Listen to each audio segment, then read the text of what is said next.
everybody, and welcome back for another garden tip from me, Molly at Botanica. Today we're just going to talk about how to decipher a plant tag while you're out shopping for some landscape plants for your house. That could be anywhere from shrubs, trees, perennials, or annuals. Most everything should have a tag on it, and that's all the information that you need to know when you're going to plant it in your yard or your garden is on that tag. So what to look for on your plant tag when you're out shopping.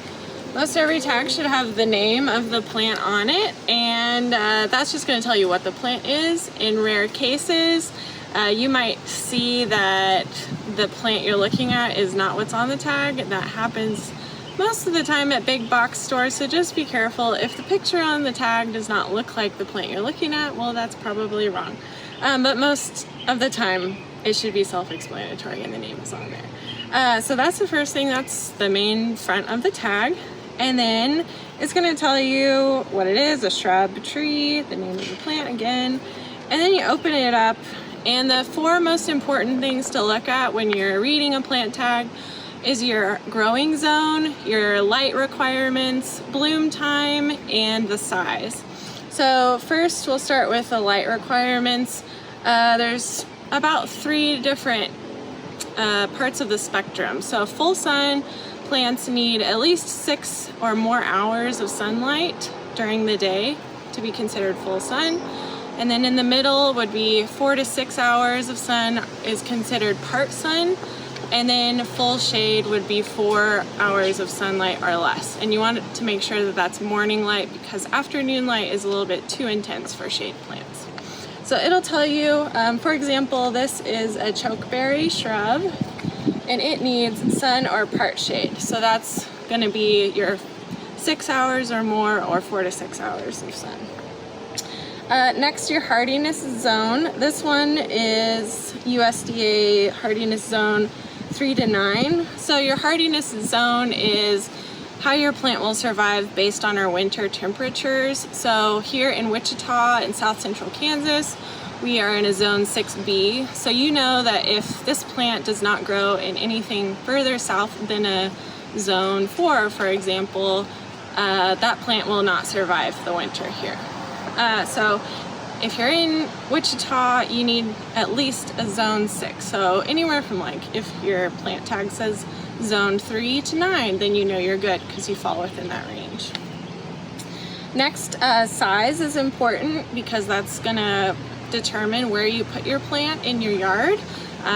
If you put it somewhere in too small of a space, you're gonna have to be constantly pruning, and that's just too much work. So you might as well pick the right plant for the right place. So it'll give you a height and width. So for example, this shrub gets 1 to 2 feet tall and 2 feet wide. So you can pick a spot based on what the plant tag says. If your area you have doesn't fit that, try to find something else that might work in that spot. And then lastly, bloom time. This says it blooms in the spring. So you know that you're gonna have the best color and the best show in the spring, and the rest of the year is just gonna kind of be green. So if you have this plant with other plants, you might want to consider plants that bloom in the summer, so that you'll always have something blooming throughout the year based on that. So that's for a shrub tag.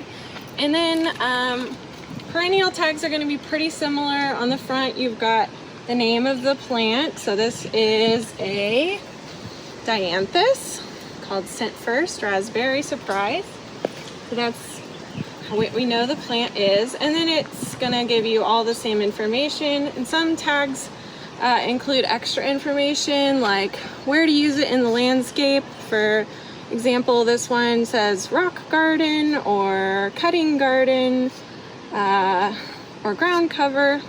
And then some tags will give you even more information on how to plant the actual shrub or perennial, and that's really helpful. It'll even have, sometimes it'll have a diagram on how to plant it, and there's lots of other information that you can read through, but the most important are your light requirements, your growing zone, your bloom time, and your size. So while you're out shopping, make sure that you take the time to look at your plant tags so that you don't end up buying plants that you hate for the wrong spot, and get the right plant first by reading the tag. So Thanks for tuning in for another garden tip, and we'll see you next week.